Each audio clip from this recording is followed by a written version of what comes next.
seluruh Sobat Media Eduka. Kali ini kita akan membahas tes wawasan kebangsaan. Dan untuk selanjutnya, mari kita simak bersama. Soal nomor 1.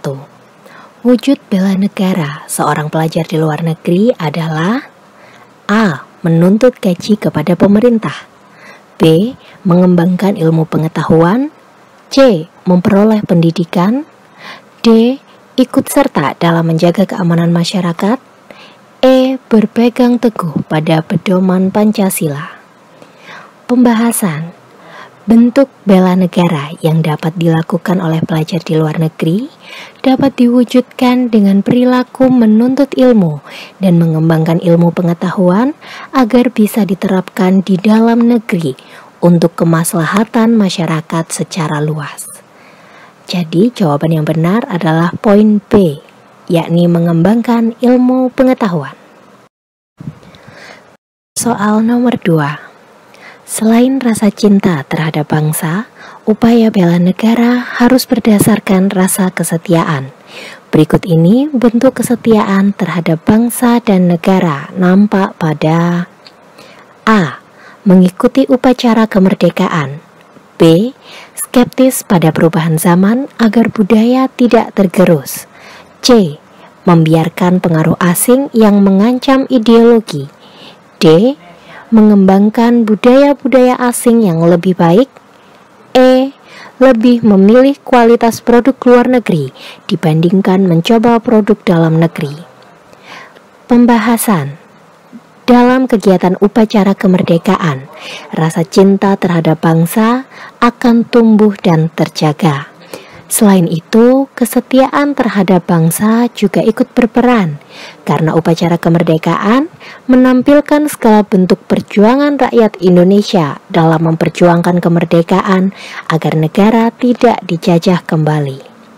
Maka dari itu, jawaban yang benar adalah A. Mengikuti upacara kemerdekaan. Soal nomor 3.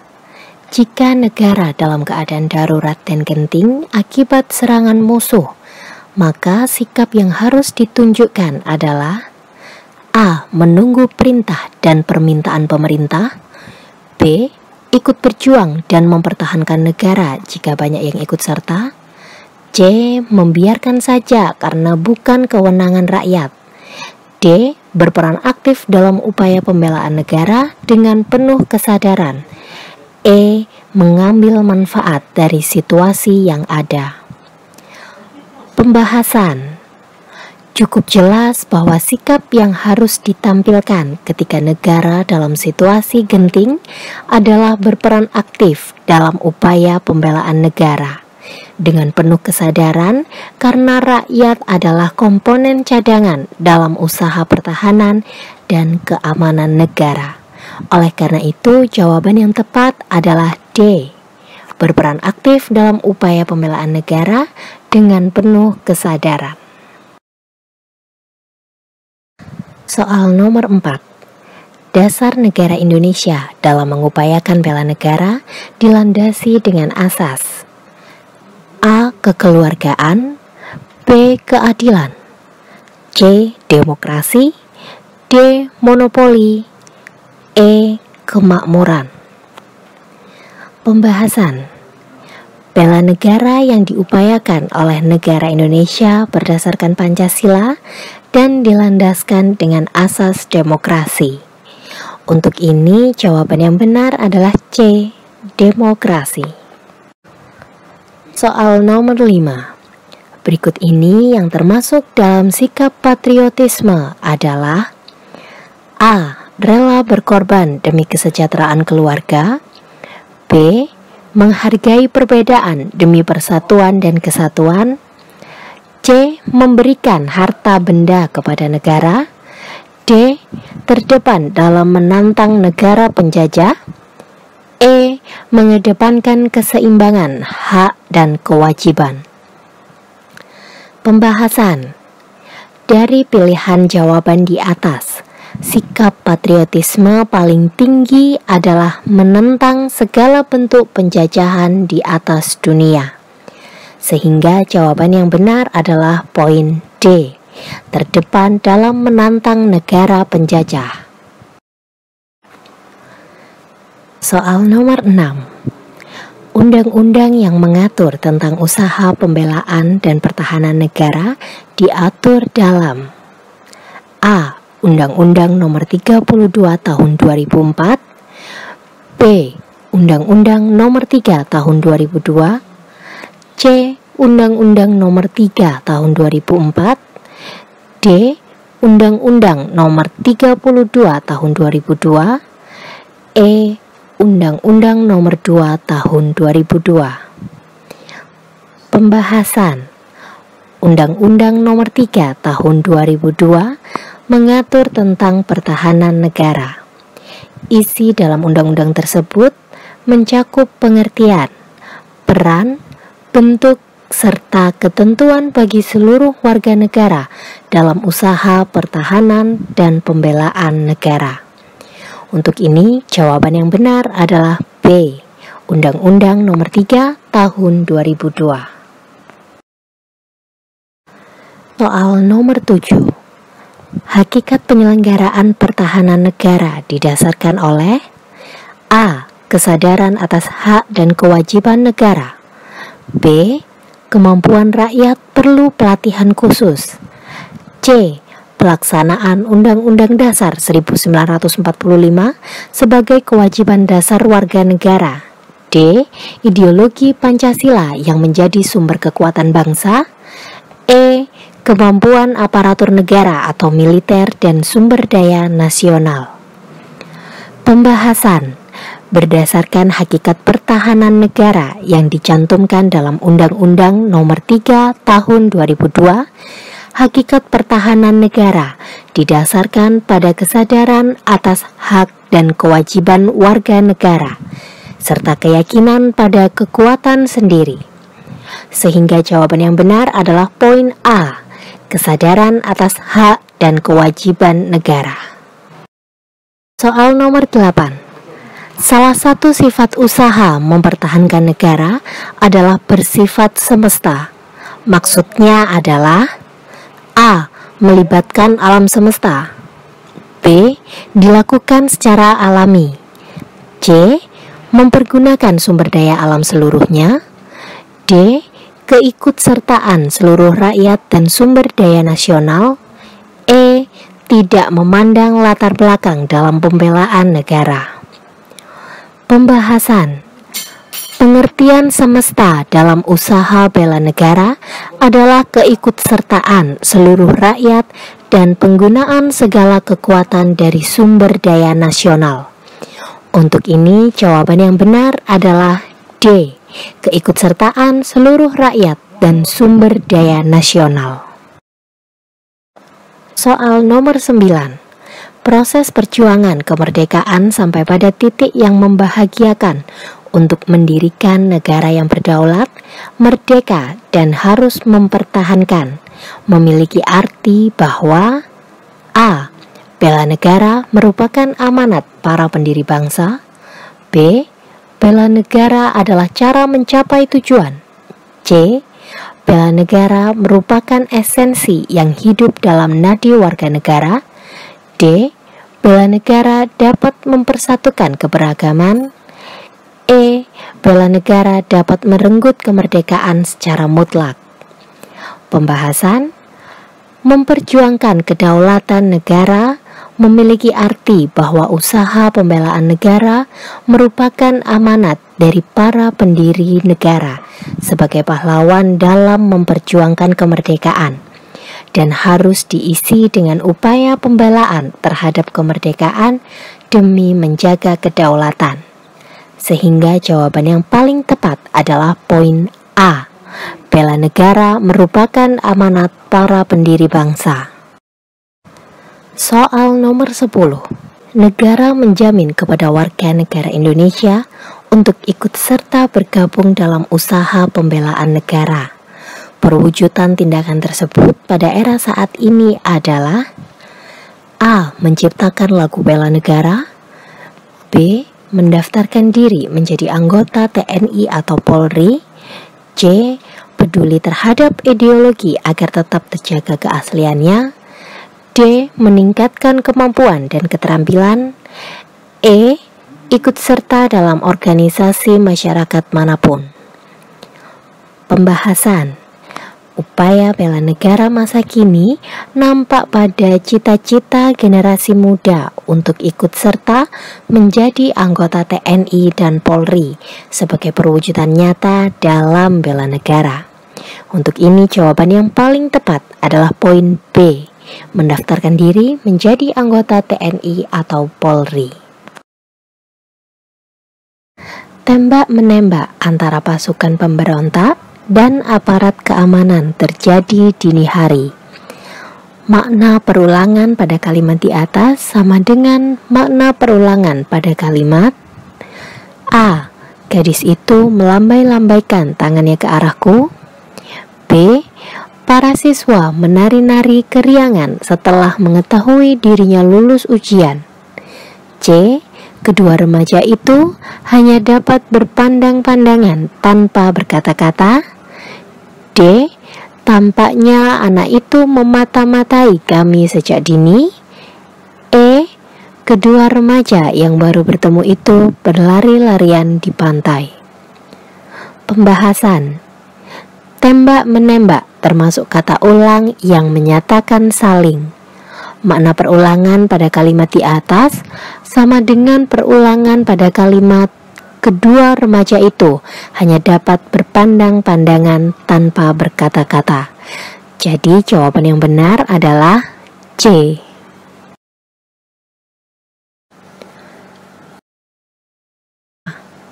Perhatikan kalimat berikut. Hanggala rajin belajar bahasa isyarat untuk dapat berkomunikasi dengan para tunawicara. Kata yang mengalami perubahan makna dalam kalimat tersebut adalah A. Bahasa, B. Isyarat, C. Berkomunikasi, D.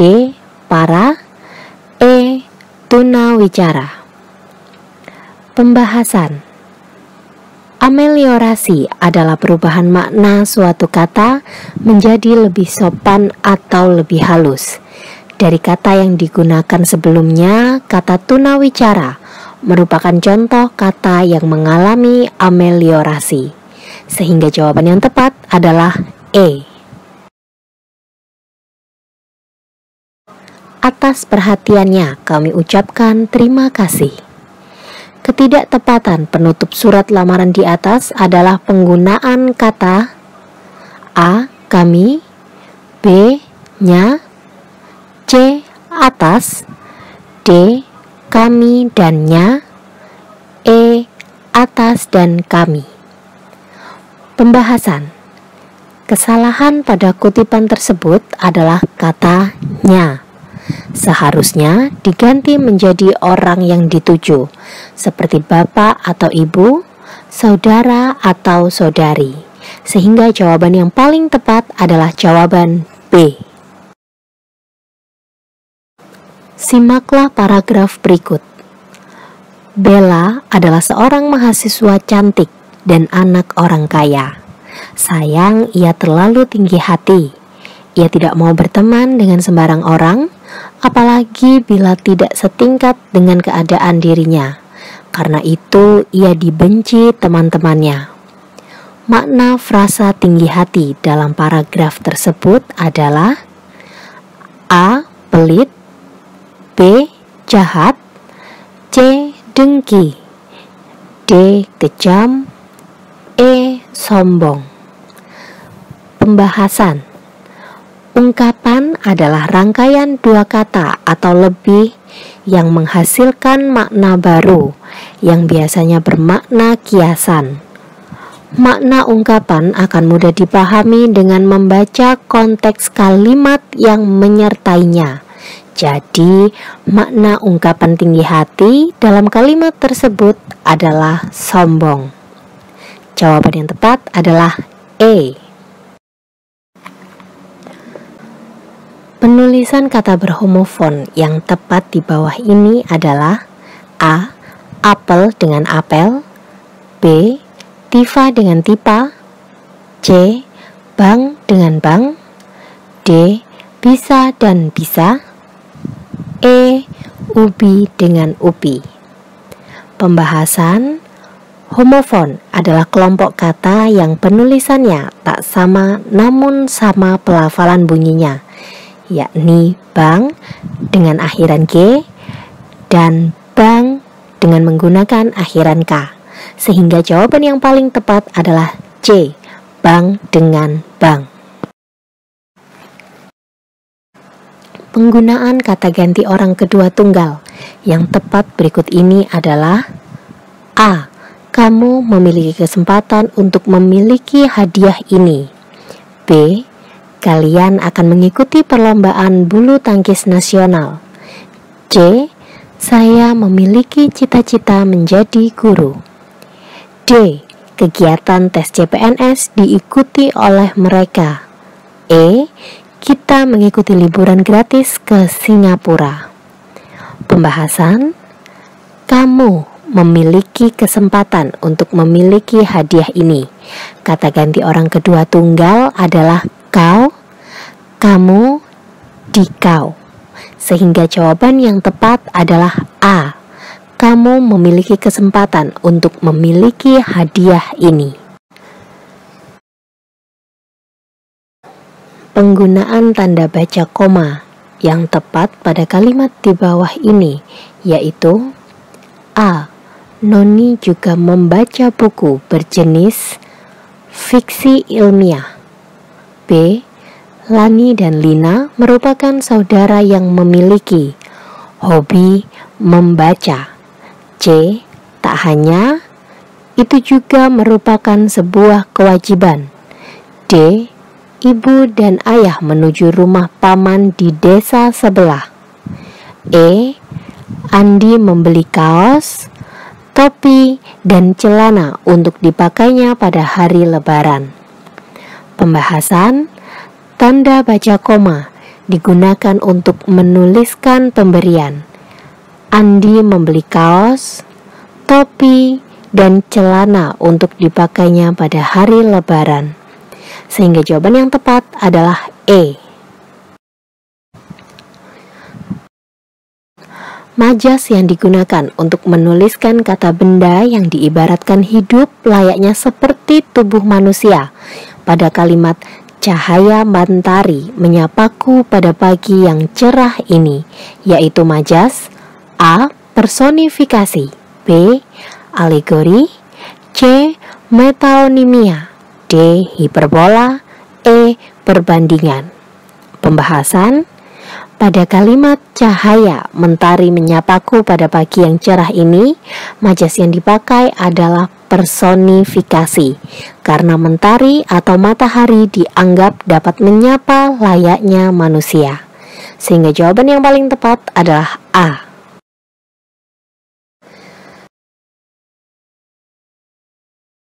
Penggunaan huruf kapital yang tepat adalah A. Antrian tiket kereta api di pintu masuk stasiun Jogja terlihat penuh di waktu menjelang hari Lebaran. B. 2 hari menjelang hari kemerdekaan Indonesia diselenggarakan lomba makan kerupuk. C. Tugas utama seorang pelajar perguruan tinggi yakni belajar. D. Danau Toba terletak di tengah-tengah Pulau Sumatera.